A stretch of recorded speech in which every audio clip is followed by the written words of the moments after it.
上一次我们搬家的时候做了一个凉拌皮蛋很多朋友都问这种黄心的鸭蛋皮蛋在哪里买的，就是这里。咱们打开过后它里面的话有一层这个塑料袋的，最好是把塑料袋撕开，让它敞个2到3天再吃，这样子就没有碱味。全部都是用的这种新鲜的鸭蛋，入口的包的，巴适得很，剥开你们一看就知道了，喏，黄黄的。现在这个季节的皮蛋就是最好吃的，它不容易是青的，全部都凝固了。如果夏天温度太高了，剥出来很有可能就是稀的，坏掉了。好漂亮哦，这种，全部来给它清洗干净。清洗干净的皮蛋，我们来切一下。每一个皮蛋切开过后，它都是这个样子的，中间是溏心的，这一点是最好吃的。咱们一分为4。边切的时候就边摆盘，这样一块挨着一块的摆起。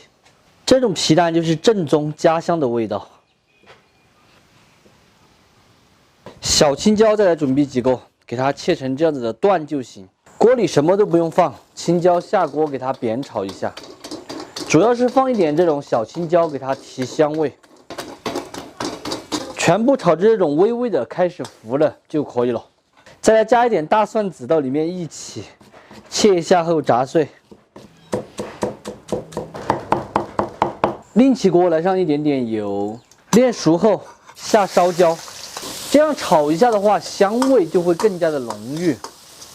关火先倒出来，来一点毛油、毛毛醋、豆油，再来点鸡精、香油、藤椒油，给它和转的。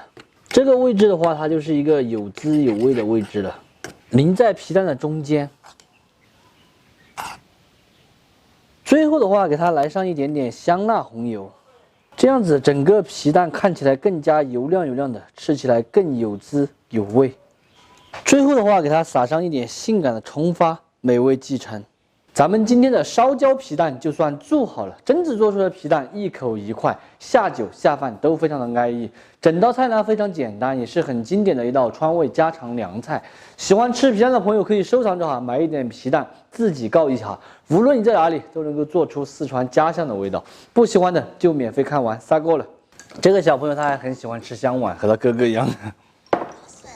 吃皮蛋，全是溏心皮蛋。好安逸的。